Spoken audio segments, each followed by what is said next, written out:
Hey everybody, here's an example video to help you out with the Lesson 3 cooldown from Unit 1. It's right here. I've included the summary as well as the PDF document of today's page. I'll include a video and our notes when we complete them. So if you open the cooldown up, it's going to look like this. It tells us that many sequences start with the terms 2 and 8.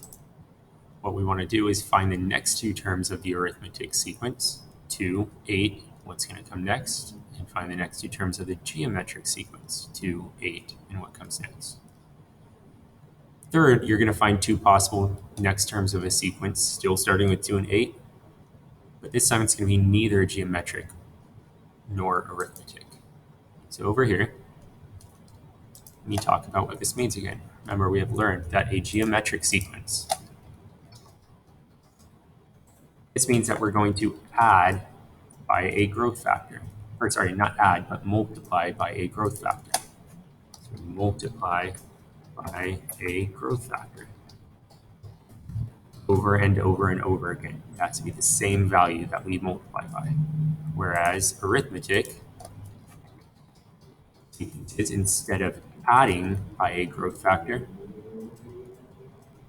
we say that instead of multiplying by a growth factor, we say that they add by a common difference.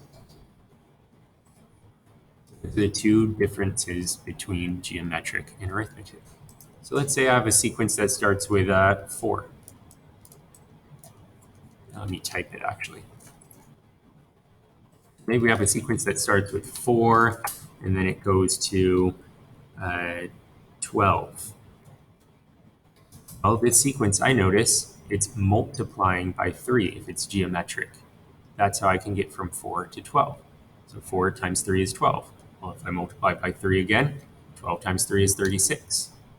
If I multiply it by 3 again, 36 times 3 is going to be 108. So those are the sequences, or the next two terms of my geometric sequence that started with 4, 12. All right, if I kept going with that, maybe I have another sequence, this time an arithmetic sequence that starts with 4, 12. Well, I can see that the constant or common difference between these is 8. I can figure that out by seeing that 12 minus 4 is 8. So I take that next term and subtract the previous term, and I got 8. So 12 minus 4 is 8. So that's my common difference. Here, I could have divided 12 by 4 will give me that common or constant growth factor of 3. So here, if the common difference is 8, that means I'm adding by 8. 4 plus 8 is 12. 12 plus 8 is 20.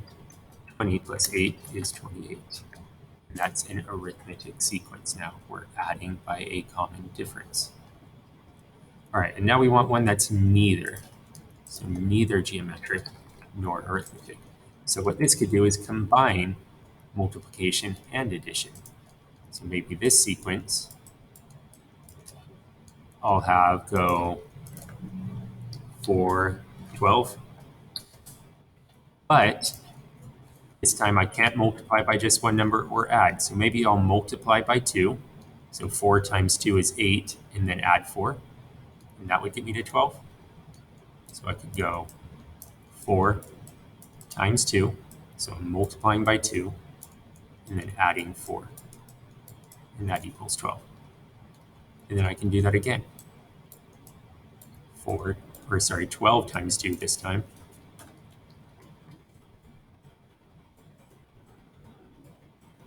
Plus 4. 12 times 2 is 24. Plus 4 is 28.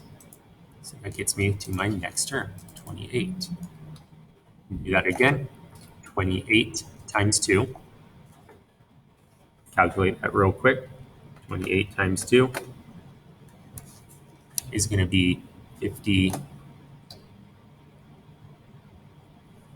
Sorry, I pressed the wrong button here. 28 times 2 is 56. Plus 4 is 60. There are the next couple terms of the sequence. geometric, arithmetic, and a neither sequence here. Hopefully this helps you with completing the cooldown. See you next time.